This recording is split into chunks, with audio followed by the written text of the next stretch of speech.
Chapter 22, Chloe's POV. I didn't want to open my eyes when I first woke up.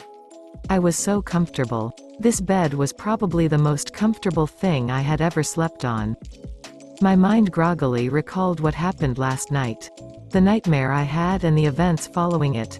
I forced my eyes open once I remembered what happened with Master. Sure enough, I was still lying beside him, my head practically laying on his arm, almost pressing against his chest. His other arm was still around me, pressed against my upper back. I could even feel his chin barely resting on the top of my head. This was weird. Usually, in such a position, I would be scared, but I was almost feeling the complete opposite. Safe almost, like nothing was going to happen to me. I even felt comforted. I didn't even have another nightmare last night after this happened. After what he said to me last night, I guess it was understandable why I was feeling like this. He just let me cry. He oddly didn't ask any questions, or yell at me for anything, even though I did so many things wrong last night. I let out a quiet sigh, letting myself relax again. I kind of wanted to embrace this feeling while it lasted, knowing that it might not happen again once he wakes up. I found myself focusing on his heartbeat and the barely noticeable rise and fall of his chest. His heartbeat was odd. It was very different from mine. It was faint, ghostly almost. I guess everything about vampires was odd to me. "How are you feeling?" I'm not sure what surprised me more, unexpectedly hearing his voice or his question.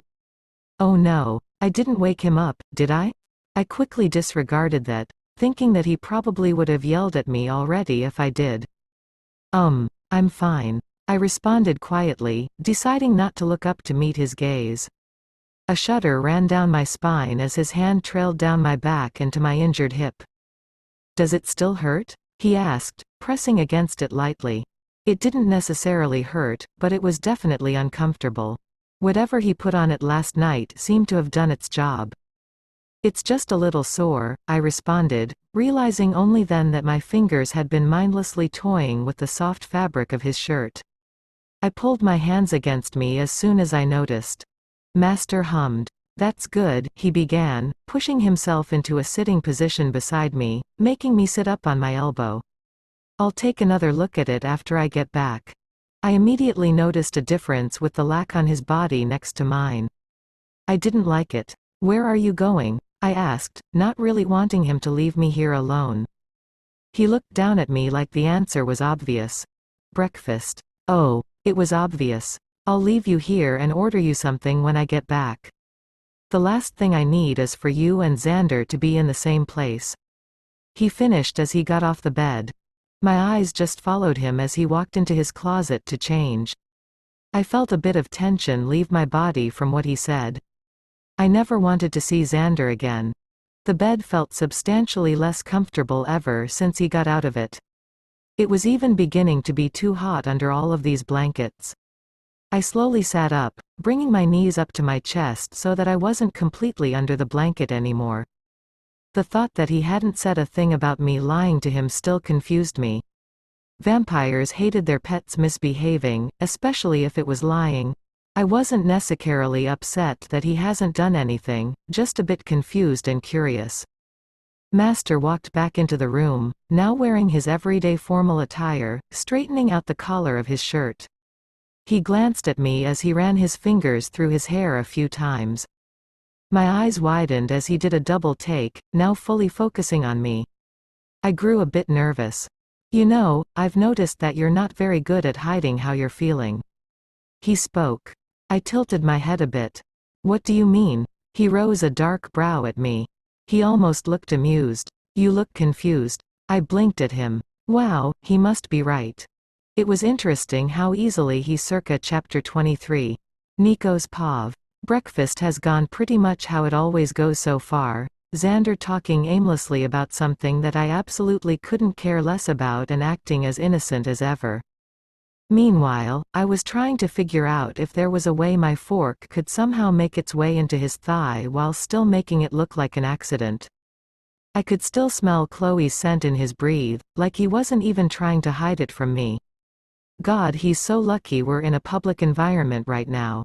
Speaking of which, where's Chloe? he asked as if he was genuinely curious.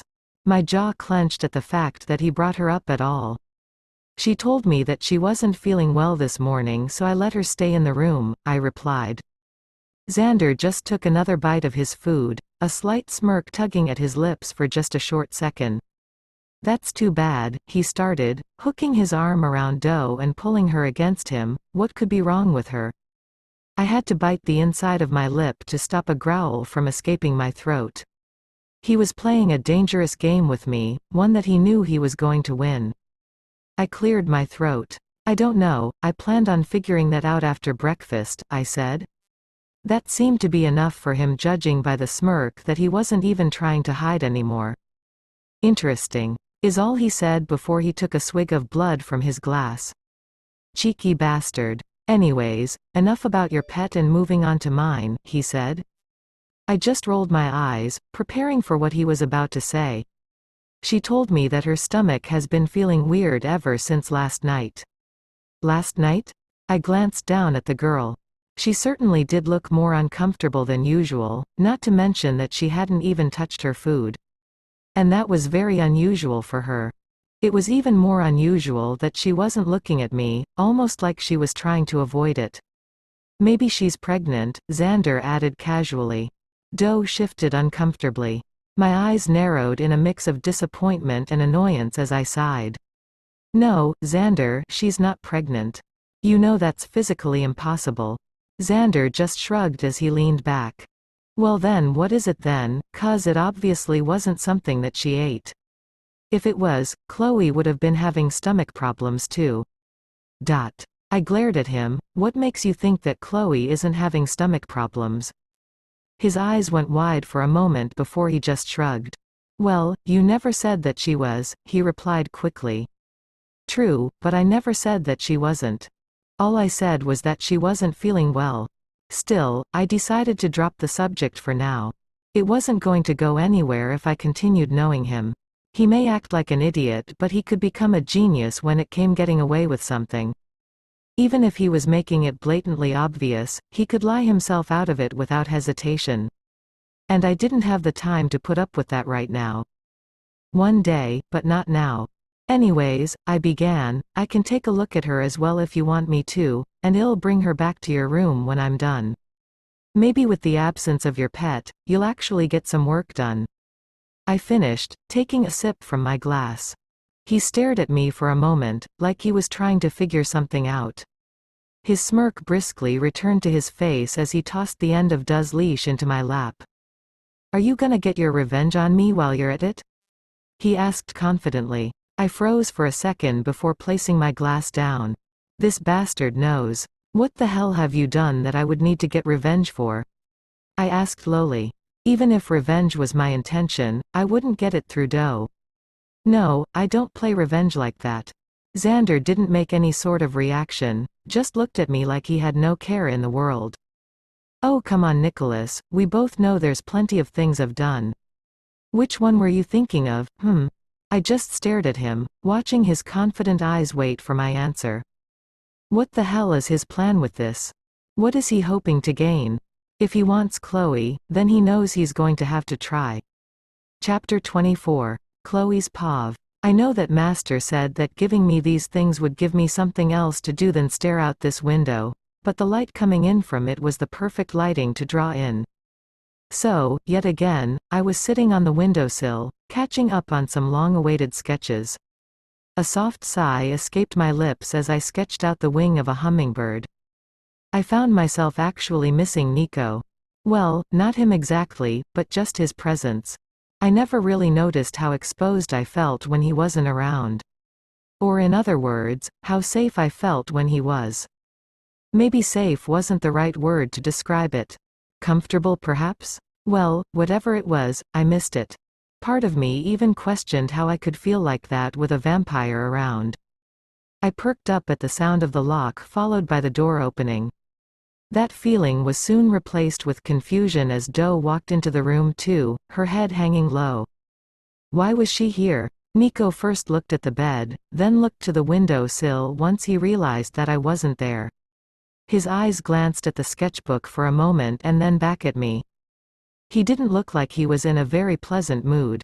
How was breakfast? I asked quietly, wondering what went on with Xander. He just looked at me for a moment, like he was debating what to say. Fine, is all he said, making his way towards me. Doe rose a brow at him from behind him, questioning his answer. I was questioning it myself. Judging by the look on his face and the tension in his shoulders, fine was not the honest answer. Yet I doubted that I would get more of an answer. I watched questingly as he brought Doe over to the couch. Why does he have Xander's pet? A knot formed in my stomach at the first thought that came into my mind. What if he sent her as a spy to see if I told Nico what happened? Nico apparently noticed the look on my face. She's here because Xander claimed that she's been having stomach problems, he said, looking down at her as she sat herself down onto the couch. He just tossed her leash beside her on the couch and turned towards the bathroom.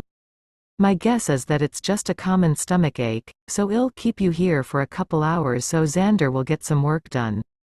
If it gets worse then just tell me and I'll do some further inspection. He finished, disappearing into the bathroom. I noticed Doe visually relax with a quiet sigh. I couldn't blame her. Having a small break away from Xander must feel like a miracle her. Especially on the day that he could start drinking from her again. Yet she still had this odd look on her face. Despite everything, she looked uncomfortable. Maybe Nico intimidated her as well? That didn't make very much sense to me. As far as I've seen, he hasn't done anything to make her feel that way. I instinctively looked away as she turned her head to meet my gaze, focusing my attention back on the bird I was drawing. I don't know why, but interacting with another pet seemed wrong to me. No other masters that I've seen had let their pets interact. I'm sure that Nico probably wouldn't mind one way or the other, but it still just felt weird. Maybe it's because I haven't interacted with another human in 5 years. Even back then I wasn't very social. Chloe? She finally spoke. I was actually surprised to actually hear her voice for the first time. It was soft, whether naturally or not I wasn't quite sure. I lifted my gaze to meet hers. She looked nervous, her eyes full of remorse. I'm sorry, she said. My eyes widened at her words. Only then did I understand the look she had on her face. It was guilt. My head tilted a bit at this whole thing. What? I responded. Why on earth is she apologizing? Her eyes went down to her leash, her guilt more evident than ever. If I had known what Xander was going to do to you, I never would have. She cut herself off as soon as Nico entered back into the room, his eyes wide in some sort of realization. You've been faking it? He asked, his voice showing a bit of anger.